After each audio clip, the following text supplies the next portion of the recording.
Namaskara, this is Shalmali. Today I'll be showing a very traditional rasam of Karnataka. In Karnataka, we call rasam as Saru. This is a very traditional recipe. First, I'll show you how I make the fresh powder for it. The fresh made powder makes a huge difference in the taste. This is usually, we used to eat this kind of Saru in the typical food served in temples. The large scale rasam or the saru made by the cooks in wood burning stove had its own distinct flavor. I have tried to replicate that as much as possible, and I have tried to use soapstone dish to give a little more of a traditional taste. I have used a nice pan for toasting. I will be mostly toasting all the spices. I have the full measurement of and list of ingredients in the description box, so it is easy for you to make a note of how much you need to pre-measure and keep before you start toasting. I'm going to dry roast all these dals and the coriander and cumin. I'll be using a little bit of oil for frying the chilies.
I have cooked quarter cup of Tuver dal or Masoor dal and mashed and saved it with its water.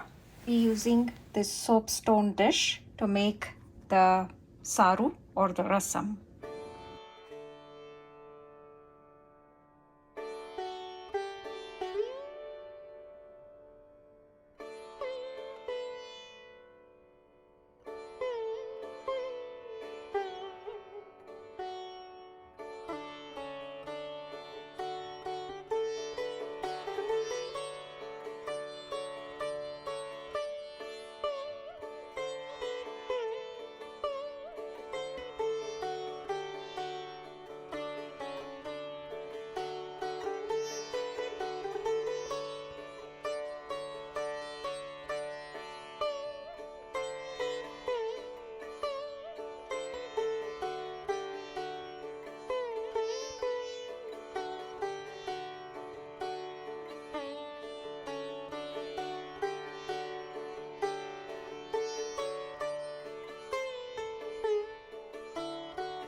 Now the tomatoes are nicely cooked. It is fully cooked. Now it is time to add already cooked and mashed dal. Now add about 3 tablespoons of the ready powder.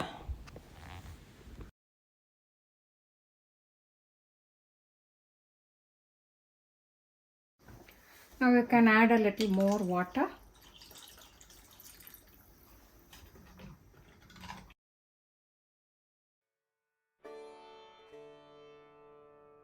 Now the Asafetida or the hing is fully dissolved in this water. Now I'll add this water to the saru.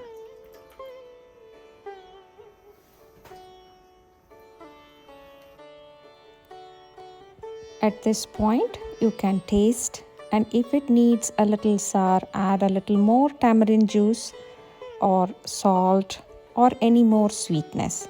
This is the time to balance sweet, sour, and spice. I like my saru to be a little sweetish, so I add a little extra jaggary than I have shown in the recipe. It totally depends on your level of sweetness. Adjust accordingly. Make sure you don't put the hot soapstone pot with the hot rasam in it on a cold countertop. Have a wooden piece of trivet like this one or thick cloth ready. The stone pot has retained the heat. Look, it is still boiling.